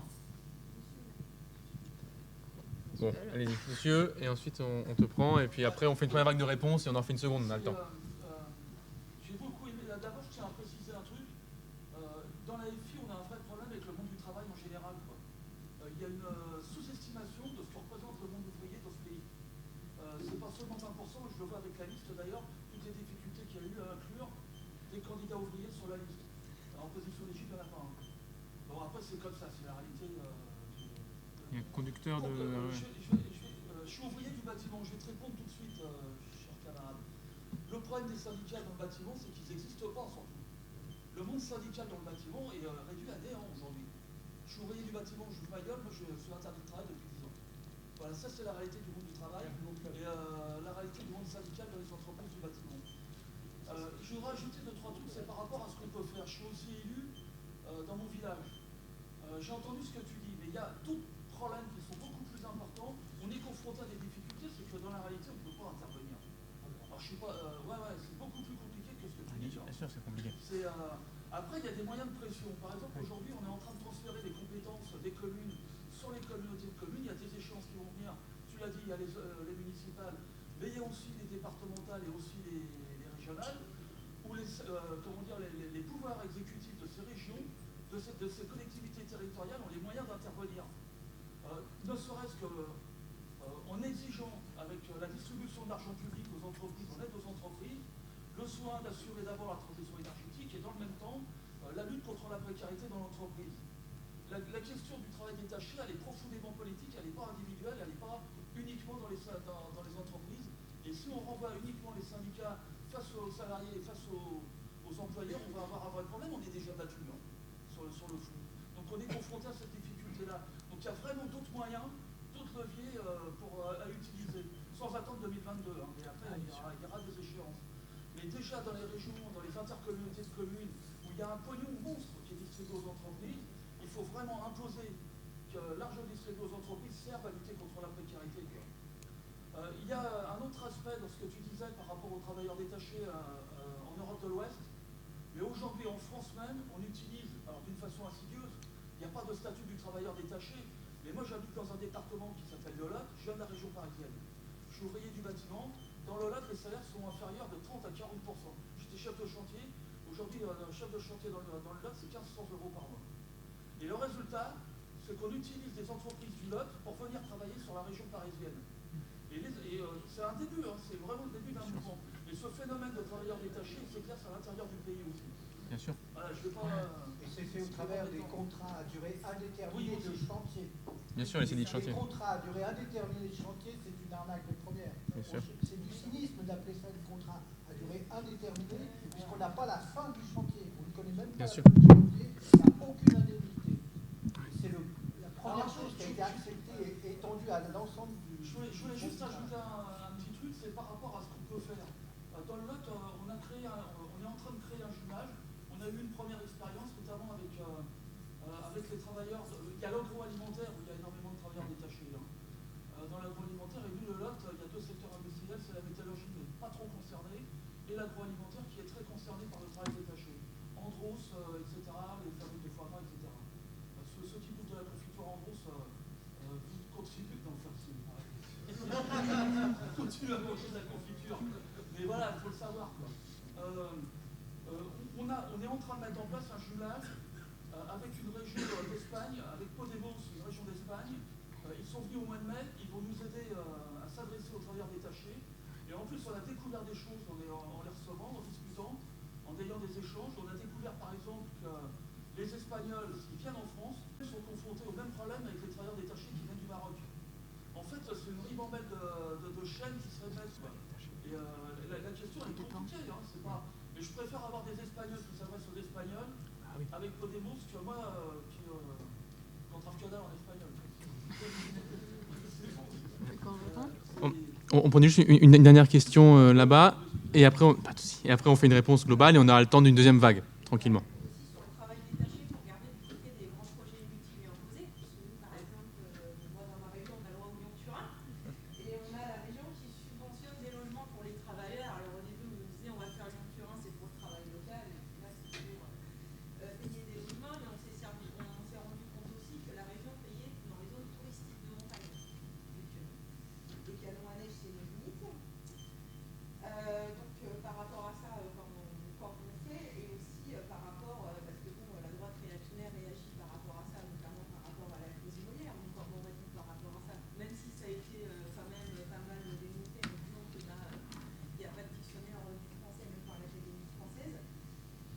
Après, donc, au niveau local, comment on peut agir, c'est vrai que moi je rejoins le camarade, hein, les régions ont la compétence exclusive en matière d'économie, les communes ne l'ont plus, et c'est les intercos. Oui. Donc c'est vraiment au niveau des intercos et des commissions d'appel d'offres, et aussi sur, enfin voilà, après parler sur la conditionnalité des aides aux entreprises et que l'élu aille regarder. Mais après, la commune, malheureusement, depuis la loi Macron et accentuée par la loi NOTRe, il n'y a plus aucune connaissance en matière d'économie. C'est par rapport à ça, et aussi, ce que vous avez dit, moi ce qui m'intéresse, c'est sur les travailleurs détachés qui sont en train de se développer vers le tourisme, et notamment les emplois saisonniers en Espagne. Tu veux commencer? Comme tu veux. Je commence et tu complètes. Allez, vas-y. Merci beaucoup, du coup, pour essayer de faire vite. Je vais en prendre quelques-unes sur lesquelles j'ai le plus de billes, et ce truc-là va me tomber dessus. Voilà. Bref. Voilà, on y arrive. Une des premières questions que j'ai entendues, c'est celle de savoir comment on peut s'adresser au gouvernement, poser des questions au gouvernement sur des cas particuliers. Bon, ça là-dessus, moi je vous encourage à aller. Il y a le stand du groupe parlementaire là-bas. Et franchement, très souvent, il y a des mouvements sociaux qui vont les voir, qui leur parlent d'une situation particulière. Et il y a un échange d'adresses mail, il y a une discussion pour se demander ce qu'on peut faire, comment on peut essayer de rendre un peu visible quelque chose qui est scandaleux aujourd'hui en France. Bon, évidemment, il y a une liste longue comme le bras, mais comment on peut essayer de rendre visible quelque chose, envoyer un député sur place, ensuite poser une question au gouvernement. Mais ça, c'est plus avec le groupe que ça se voit. Et en tout cas, ils le font sur beaucoup de fronts. Donc, je vous encourage à vous saisir de notre instrument parlementaire. Alors, juste un point sur les adjoints au maire. Il y a quand même des mairies qui le font. C'est-à-dire, il y a quelques mairies, mais notamment où vous avez des conseillers municipaux qui ont eu une formation eux-mêmes, par exemple comme ancien inspecteur du travail, ou qui ont eu une formation comme syndicaliste précédemment, et qui du coup prennent l'initiative, même si ce n'est pas dans le cadre strict du mandat en tant que tel, ce n'est pas une compétence économique évidemment, mais qui prennent l'initiative de se rendre devant des sites, disons, potentiellement, qui regroupent potentiellement beaucoup de travailleurs détachés, pour essayer d'entamer le dialogue ou bien avec le syndicat qui est présent dans la boîte, les syndicats qui sont présents dans la boîte, ou bien directement avec des salariés, et qui, lorsqu'ils ont cette formation-là, en fait, ont une facilité aussi. C'est une question de formation, c'est quand même des sujets droit du travail qui sont extrêmement arides, extrêmement compliqués. Et quand certains élus municipaux ont cette formation, ils parviennent à aller sur place et à directement en fait, intervenir et à jouer le rôle de chaînon. En fait, parce que c'est difficile parfois pour les gens qui sont concernés dans la boîte d'avoir le lien directement avec le bon interlocuteur au niveau des autorités publiques. Et les élus peuvent parfois jouer ce rôle quand même un peu crucial de mettre en contact des gens, aussi bien l'association du travail que des syndicalistes. Par exemple, des fédérations syndicales à un niveau supérieur qui n'interviennent pas parce qu'elles ne savent parfois pas qu'il y a un chantier qui est là ou qu'elles ne savent pas qu'il y a à ce moment-là des gens qui sont recrutés sur un site agricole. Et du coup, voilà, ils peuvent jouer ce rôle de communication. Ils le font dans certains endroits. Je pense par exemple au chantier naval. C'est un des endroits où moi j'ai pu voir plusieurs adjoints municipaux dans des villes côtières qui allaient très souvent sur le chantier naval pour s'informer, vérifier est-ce qu'il y a des gens qui sont en travail détaché. Si oui, demander à avoir des photocopies des feuilles de paye, juste à des syndicalistes locaux ou des salariés qui connaissent, qui allaient voir les salariés en détachement, la photocopie de la feuille de paye et vérifier ensuite eux-mêmes, voire même avec des appuis syndicaux. S'ils sont élus dans une municipalité où il y a des syndicats, ils leur passent ensuite, voilà, qu'ils aient ce travail-là. C'est plus comme ça que je le voyais. Donc, et ça, j'y pense parce que j'ai déjà vu quelques-uns le faire. Mais je note bien la suggestion des jumelages pour contrôler parce que je trouve que c'est super comme question. Je pense que vraiment dans les documents écrits qu'on fera à partir de ça, à diffuser, je pense que c'est un point qu'il faut vraiment avoir à l'ordre du jour. Donc j'ai bien noté. Non mais j'ai bien noté en tout cas, c'est vraiment super. Je trouve que... Ouais. En tout cas, voilà, j'ai bien noté ce point-là. Je pense qu'il est vraiment, il est absolument génial. Et un dernier point sur lequel je réponds avant de te laisser, c'est celui réexpliquer les Français détachés. C'est tout simplement des gens qui ont une nationalité française et qui sont embauchés par un employeur étranger. C'est-à-dire, ils signent un contrat dans une agence d'intérim. L'agence est luxembourgeoise, donc leur employeur est luxembourgeois. Ou il est allemand. Ils vivent à Forbach, côté de la frontière, à 2 pas de la Sarre en Allemagne. La personne vit à Forbach, elle est ouvrière en menuiserie, elle vit à Forbach et elle signe un contrat avec une agence d'intérim sarroise, donc son employeur est allemand, qui l'envoie travailler à Forbach, avec des cotisations minorées, dans ce cas-là. Voilà, ça marche comme ça, concrètement. Pardon, sur là ? Sémantique. Ouais, tu veux le faire ou pas ? Sur la question de savoir... 500 000 est-ce que les détachés sont des détachés, etc. Ouais, je sais. Bon, vas-y. Attends, juste pour terminer avec avec la question des travailleurs détachés français, parce que par exemple, moi j'ai eu des cas récemment où en fait il y avait des travailleurs détachés français depuis Monaco. Donc ça veut dire que pareil, en fait ils avaient des contrats via des agences d'intérim à Monaco et ils étaient envoyés en France en tant que travailleurs détachés. Alors qu'ils n'ont même pas en plus de domicile à Monaco, parce qu'ils vivent en France en fait. Mais ils ont signé le contrat à Monaco et donc ils viennent en tant que détachés en France. Donc le Luxembourg c'est quand même c'est le pays qui fait le plus ça quand même, en termes de chiffres. Mais vous voyez, il y a encore des combines qui sont possibles pour envoyer des travailleurs détachés français en France. Vous n'avez pas besoin d'aller à Monaco ou au Luxembourg. Vous allez sur le chantier et vous trouvez le bureau de l'agence d'intérim qui, elle, est à Luxembourg et vous signez votre contrat en France. Donc le travailleur français, il va signer son contrat. C'est du dumping social. Ah oui, c'est du... Bien sûr. Ouais, d'accord. La cuisine centrale d'Arkema de Saint-Auban, la cuisine centrale d'Arkema Saint-Auban, Château-Arnoux, a une boîte monégasque. Et les cuisiniers sont des monégasques. On va signer un contrat avec une boîte au Luxembourg, et alors qu'on est sur place. Oui, bien sûr. On est tous les chantiers de travaux publics, vous qui faites des travaux dans le BTP, vous voyez que ça. Et c'est pas la peine de dire que c'est au Luxembourg. Non, les boîtes, elles sont effectivement dans les pays étrangers, mais les bureaux, ils sont en France. Il n'y a même pas besoin d'aller ailleurs. Vous signez votre contrat en France, les renvoyez en Luxembourg, et c'est... tout à fait. Ils font ça, ils transportent les contrats. Pas de problème. Bien sûr. Internet. Et c'est vrai que ce qui pose d'autant plus de problèmes en parlant de ces contrats, c'est que nous, ce que nous voyons de plus en plus aussi, c'est des relations triangulaires. C'est-à-dire que vous n'êtes plus détaché non plus de votre pays d'origine. Donc ça, c'est pas le cas des Français, mais ce que je veux dire, c'est que par exemple, vous prenez les travailleurs roumains que nous recevons, ils sont de plus en plus détachés depuis l'Italie, depuis Malte, depuis Chypre. Donc en fait, ils sont détachés depuis des pays dans lesquels ils ne résident pas et dans lesquels en fait ils versent les cotisations dans ces pays-là. Ce qui veut dire que concrètement, lorsqu'ils arriveront à la retraite, eh ben, ils ne pourront faire jamais reconnaître leurs droits, que ce soit la retraite, l'assurance maladie, enfin tout, le chômage, parce qu'ils ne parlent même pas la langue en fait, de ces pays qui les détachent. Et ça, c'est vrai que ça devient de plus en plus inquiétant, parce que ça veut dire qu'en plus, ils perdent totalement leurs droits, parce qu'ils cotisent dans des pays dans lesquels ils sont en incapacité de faire reconnaître leurs droits. Donc ça, c'est... Pour revenir, donc pour répondre à vos trois questions que j'ai à peu près... par rapport à ITER, effectivement, je le suis aussi effectivement en tant que syndicaliste de la construction, donc je sais les difficultés effectivement d'un chantier sur lequel on ne peut pas rentrer. Donc, ce qu'on peut faire, nous, donc c'est au niveau syndical, hein, ce qu'on essaye de se dire, c'est qu'on pourrait par exemple aller sur les lieux d'hébergement. C'est-à-dire que vu le nombre important de salariés sur ITER, on peut imaginer qu'on puisse repérer à peu près où ils vivent et aller sur le lieu d'hébergement et leur transmettre de l'information.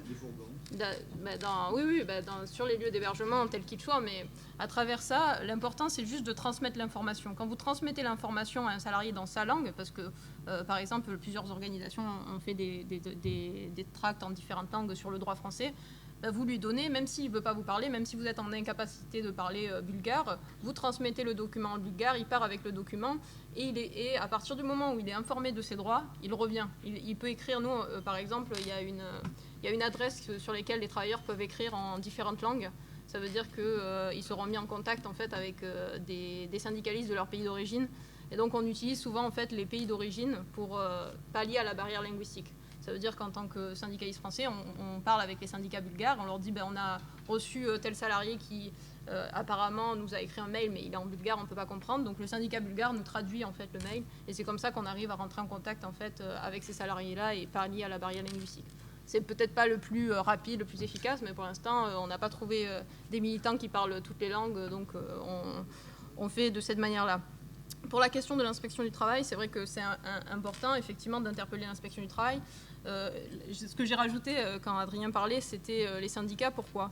Parce que en général, comme je le disais, les salariés détachés restent 47 jours en France. Le temps que l'inspection du travail, elle peut intervenir. Ça, effectivement, rapidement, même si on les informe d'une situation inquiétante, ils peuvent intervenir le lendemain. Ça, il n'y a aucun problème.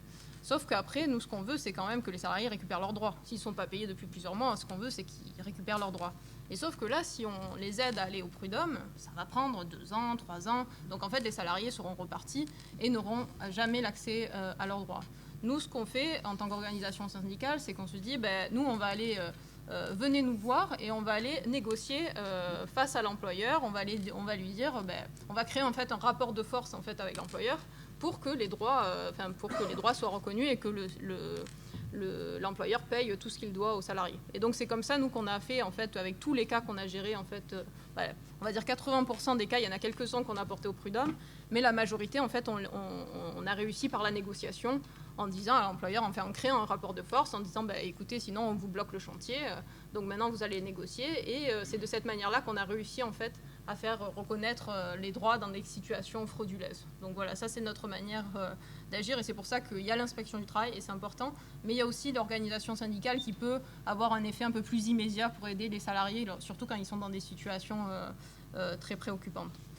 Sur la question du jumelage, nous on a la même, du côté syndical, c'est-à-dire on fait du jumelage syndical au niveau syndical, et ça me renvoie justement cette question-là au Lyon-Turin, parce qu'effectivement on est en train de faire une coopération aussi entre les syndicats français et italiens, une coopération un peu plus formelle, justement pour pouvoir intervenir de manière conjointe sur des chantiers notamment frontaliers.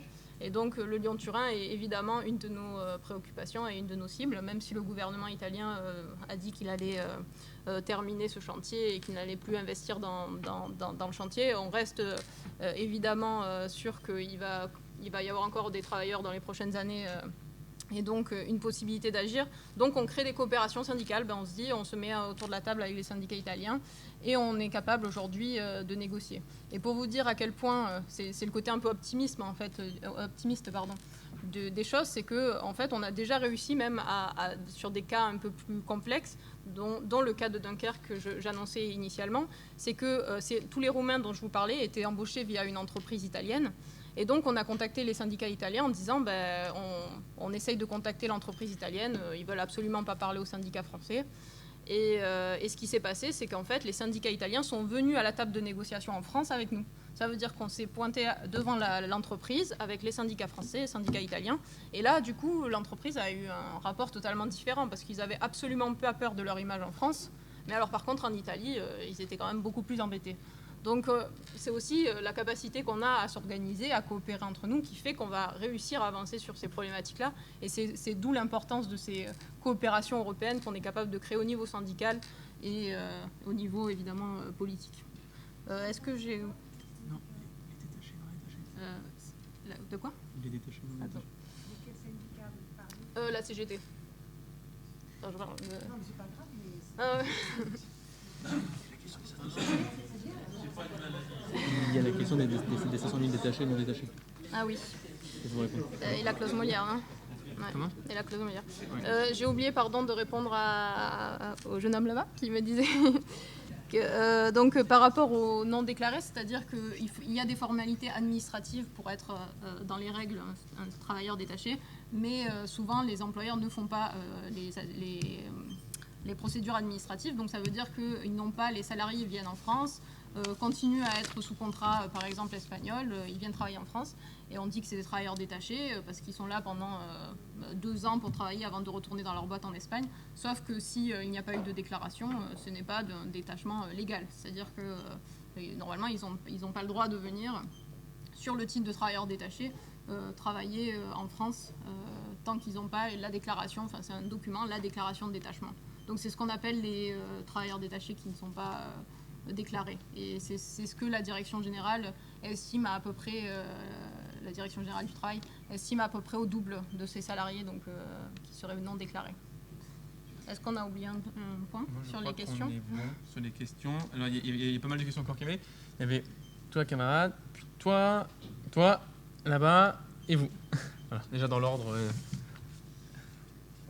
Ouais, le premier. Oui, donc moi je me pose l'attaque sur les conditions de travail est mondiale.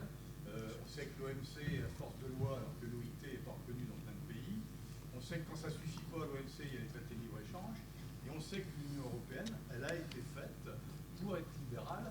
Ça démarre avec Schuman et Manet, c'est largement contribué avec Giscard et d'autres. Et donc, même si on donne des petits bouts d'os à ronger avec un parlement, etc., je me pose la question par rapport aux urgences écologiques, environnementales, sociales, est-ce que de vouloir changer de l'intérieur et d'améliorer des petites choses, est-ce que c'est efficace comme stratégie par rapport à l'Union européenne ?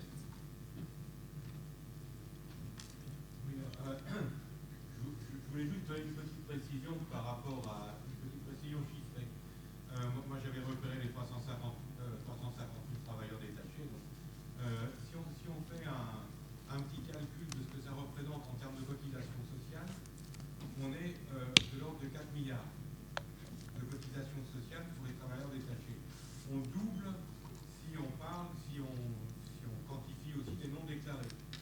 Si on rajoute à ça le transport routier compte à peu près 800 000 travailleurs détachés. Donc on est dans une fourchette qui va entre 15 et 18 milliards de cotisations sociales qui sont évadées, qui ne sont pas cotisées. Donc je pense que c'est aussi un chiffre qui est assez intéressant à reprendre parce qu'on arrive largement à combler le trou de la sécu. Enfin, il y a des modalités comme ça de calcul qui peuvent être intéressantes, surtout quand on parle du grignotage des droits, etc., qui est en cours. Par rapport à ça, j'avais quelques questions par rapport à, d'une part, la sous-traitance en cascade. Comment est-ce qu'il est possible de lutter contre la sous-traitance en cascade, dont vous avez parlé.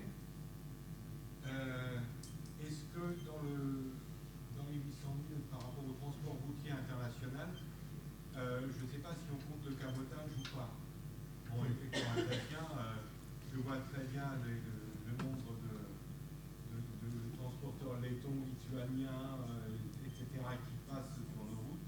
Donc j'aimerais savoir comment ça s'est pris en compte. Est-ce que par rapport aux 43 jours, c'est pour, vous avez des personnes déterminées, parce que est-ce que c'est les mêmes personnes qui peuvent réitérer les contrats? Est-ce que vous prenez ça en compte ou pas? Une question. Et ensuite, par rapport au marché public, je pense que ce qui est important, c'est de voir quelles sont les clauses qui permettent d'empêcher, au moment du passage du marché public, le recours au travail détaché. Voilà, donc, puis juste ayant été amené à faire des chantiers, je sais aussi que la vigilance de l'inspection du travail est différente selon le poids politique ou le poids de la personne qui traite le chantier. On peut avoir des contrôles, des visites plus ou moins rapides selon la personne, selon qui on est. C'est ce que j'ai pu constater.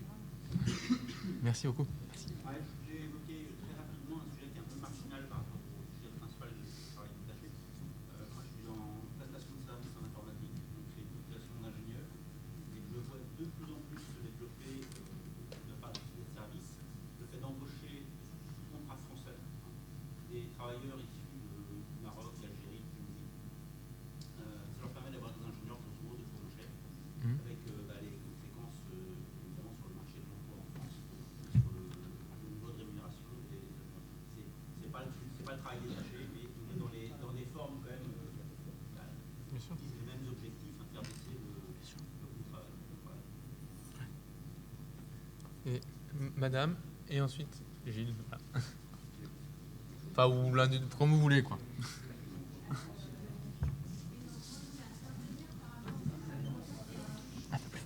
Vous avez pas le micro? Le micro, nous.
De faire intervenir un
salariés dans ce département-là, eux aussi ont des échelles de salaire au niveau des services. Vraiment, on pourrait regarder peut-être localement ce qui pourrait donner une image de ce qui se passe sur la région.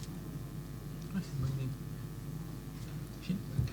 Bonjour, merci pour votre présentation, merci pour les réponses que vous apportez là. Donc moi je suis le président de l'association Ma Zone Contrôlée. C'est un collectif de salariés de la filière nucléaire. On regroupe des salariés statutaires et des sous-traitants particuliers. Donc les travailleurs détachés, nous les connaissons. Nous les voyons nous, sur les installations. Claude en a parlé, à ITER, le PR de Flamanville, vous savez aussi ce qui s'est passé. On les voit sur le site Fricastin, sur les travaux neufs. On n'a pas malheureusement la possibilité d'échanger avec eux parce que voilà, il y a la barrière de la langue.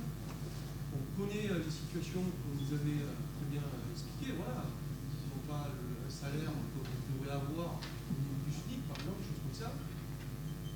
Sachez aussi que donc il y a une commission d'enquête qui a suite aux intrusions de Greenpeace à Cattenom et à Frulas, qui veut améliorer le niveau de sûreté et de sécurité au niveau des installations nucléaires.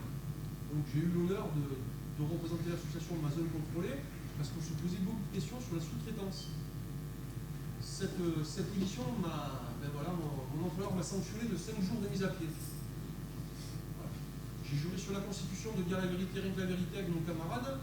On parlait de cette situation de dumping, de conditions de travail dégradées, qui altère donc la sécurité et la sûreté nucléaire. Et aujourd'hui, mon patron, qui est au RANO, ex-Areva, nous sanctionne une mise à pied. Donc là aussi, ce sont des choses, on parle d'une filière nucléaire, où il y a des enjeux importants. Euratom, ils envisagent de faire un passeport de la dosimétrie des travailleurs détachés. Donc on va peut-être avoir des travailleurs détachés qui vont venir, quand ils auront pris la dose, on va leur dire au revoir. Voilà. Donc en termes de suivi, sur les sites nucléaires, il y a beaucoup de messages sonores pour dire ne pas accéder dans tel local, attention, à tel endroit ne pas passer. Si les gens, il y a la barrière de la langue, il va y avoir des problèmes. Alors, par rapport à cette sanction dont j'ai été victime, il y a une pétition en ligne et je vous invite s'il vous plaît à la signer. Le travail remarquable que mène Gilles Reynaud, courageusement. Il a été un des pionniers. Il n'est pas le seul, mais vraiment bravo Gilles pour tout ce que tu fais. Et son boulot mérite vraiment d'être appuyé. Donc allez sur la pétition, je donne un peu les coordonnées. Et peut-être. Surtout les élus, il faut signer les élus de la et puis si besoin de soutien financier aussi, n'hésite pas parce que le combat ne se fait pas sans. Gilles va vous le donner, mais c'est un travail remarquable qu'il mène. C'est dans un secteur sensible et au-delà de la formule, puisqu'il est dans le nucléaire. Du coup, il y a 2 questions encore. Les clauses de marché public, la Haute-Savoie. Les 2 questions. Pardon. C'était, je demandais un papier pour la pétition. Pardon.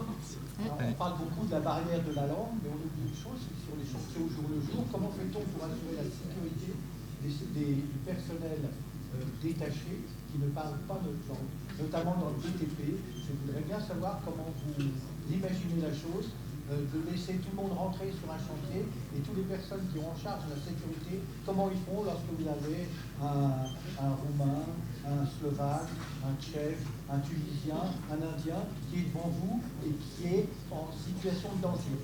Vous parlez quelle langue? Et comment c'est pris en compte dans la réglementation? Celle-ci?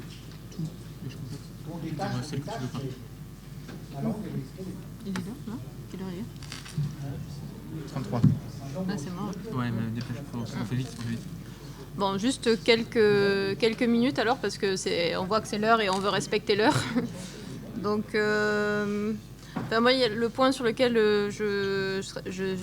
j'aimerais apporter une contribution, c'est sur le point de madame, je ne sais pas son nom, mais qui parlait justement des appels d'offres et le fait qu'ils soient à 40% plus bas. il y a peu de temps, j'ai eu une rencontre avec les syndicats belges et ils ont eu une démarche que je trouvais intéressante. C'est qu'ils sont actuellement devant les tribunaux pour condamner en fait un donneur d'ordre en disant qu'il n'aurait pas dû accepter l'offre. Enfin, il n'aurait pas dû accepter de cette proposition parce que l'offre était trop basse. Et donc, ils essayent de prouver que c'est pas normal, en fait, d'accepter des offres qui, si on divise par le nombre de salariés, seraient, en fait, on comprendrait qu'en fait, la fraude est là, quoi.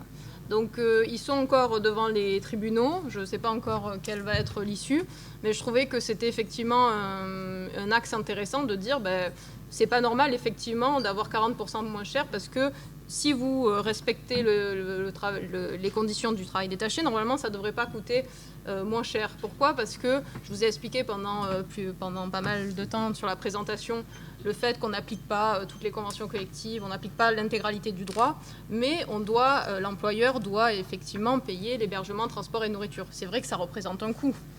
Et ce coût-là, si on l'additionne en fait au salaire, ils ont fait, c'est le Trésor public, je ne sais pas, enfin il y a eu un document qui est sorti qui a montré que effectivement, si vous appliquez l'intégralité des règles, ça devrait coûter même un petit peu plus cher d'embaucher un salarié détaché, parce que vous lui payez un certain nombre de choses que vous ne payez pas aux travailleurs locaux. Donc effectivement, quand il y a une offre à 40% moins chère, on sait qu'il y a de la fraude. Et donc, on devrait être capable de directement condamner pour le fait d'accepter seulement cette offre, puisqu'on le sait que c'est sur une fraude au détachement. Donc, les Belges le font, il va falloir suivre. Et peut-être qu'il faudra aussi essayer au niveau français, ça sera peut-être... Donc, j'ai vu qu'il y avait pas mal de commentaires, donc je ne sais pas exactement s'il y avait... la question des 43 jours, c'est un chiffre officiel de la Direction générale du travail. Donc je ne sais pas exactement comment ils calculent, mais j'imagine, selon mon interprétation, c'était que c'était pour annuel, donc c'était pour, c'est-à-dire que c'était par travailleur, c'était pas une accumulation, un travailleur qui faisait plusieurs fois les 43 jours. C'est ce que moi j'ai interprété par rapport au document de la Direction générale du travail. Je ne suis pas à 100% sûre, puisque c'est pas une analyse personnelle. Mais voilà, et sinon, je sais pas si... tu veux peut-être, parce que je suis comme l'heure... Non, mais juste deux mots. De mémoire, le cabotage est compté dans le transport par la DGT lorsqu'ils font les statistiques. Je ne sais plus qui avait posé la question. Cabotage. C'est une modalité de transport par voie... C'est... On a le droit de faire des arrêts intermédiaires pour prendre des marchandises sur le sol français. Oui, voilà. Je ne sais plus exactement la définition, mais voilà, c'est une modalité dans le transport et elle est inclue dans les modalités de transport routier. Deux points très rapides. Il y avait un rapport du Parti socialiste, d'une députée socialiste en 2015 qui, effectivement, comme tu dis, établissait qu'un salarié payé au SMIC en France avec les exonérations de cotisations sociales concentrées sur les bas salaires était censé, sur le papier, coûter moins cher à un employeur qu'un travailleur détaché. C'est-à-dire qu'avec on a tellement sabré les cotisations pour les salariés payés au niveau du entre 1 et 1,2 SMIC, qu'en fait ces salariés sont censés coûter moins cher maintenant aux patrons qu'un travailleur détaché. Donc on ne voit même plus pourquoi il y aurait encore du détachement s'il y avait vraiment la légalité systématique dans les contrats de travail. Et enfin, pour conclure sur ce que disait la camarade de Savoie, moi je pense qu'un des trucs qu'il faut faire absolument, c'est réussir à scandaliser ça, quoi. C'est-à-dire organiser des rassemblements, scandaliser, et on pourrait très bien imaginer il y a les élections européennes qui arrivent, c'est un moment où je pense que les gens vont un peu s'intéresser au sujet, faire un rassemblement. On va avec un ou une députée, on fait un rassemblement avec des syndicats, etc., sur un des sites concernés, on fait une réunion spontanée, on appelle la presse, etc., et on dit voilà, regardez, ça c'est une feuille de paye en Haute-Savoie aujourd'hui pour construire des maisons qui vont être vendues aux personnes qui ont dans le top 1 ou 2% des revenus, notamment si c'est des maisons de haut de gamme, Le logement social aussi, ça marche aussi, quoi. On peut dire, regardez, voilà, dans le logement social aussi, on le construit en écrasant, etc. Mais peut-être on peut en parler juste après. Je pense que c'est l'occasion d'échanger les contacts là-dessus. Et oui, et puis aussi sur la question du changement de l'intérieur, moi je pense pas qu'on soit dans une ligne où on veut absolument changer de l'intérieur. Hein. On n'est pas rentré dans la négociation du nombre de jours, etc. Nous, la ligne, elle est refus du travail détaché, et le projet politique est d'en sortir. C'est-à-dire, le but est d'accéder au pouvoir pour se retirer de cette directive en invoquant l'intérêt national par les manœuvres juridiques un peu dilatoires qui existent au niveau européen, qu'on peut utiliser, et puis même si elles n'étaient pas là, l'objectif est là, c'est-à-dire il est de se retirer d'un cadre juridique auquel on a consenti préalablement. Et il n'est pas de rentrer dans le débat au Parlement européen, qu'est-ce qu'on va gagner de passer de 40... Parce que donc, je veux dire, c'est soit on veut... L'Europe était censée pour la paix, c'est une Europe de la concurrence. Bah, bien sûr. Donc c'est une Europe de la coopération entre les peuples. Bah, ça c'est clair. Très fort que ça ne soit pas possible de simplement... On peut effectivement peut-être faire le choix de la France pour dire on dit non pour plein d'applications, y compris la Banque Centrale Européenne. Quand la France, elle emprunte à 1,5% de l'argent, puis elle redonne, elle refinance la Grèce à 4%, c'est pas de la coopération pour les peuples. Bah, bien sûr. Voilà. Faut peut-être finir là, non? Ouais. Un truc quand même particulièrement important, c'est la des gens qui attendent. Ouais. d'opposition entre les travailleurs français et les travailleurs étrangers. On parle de mise en concurrence des travailleurs entre eux. C'est important le vocabulaire. Bien sûr. Tout à fait. Merci beaucoup. Il va falloir qu'on y aille parce qu'il y a des gens qui attendent juste dehors. Donc,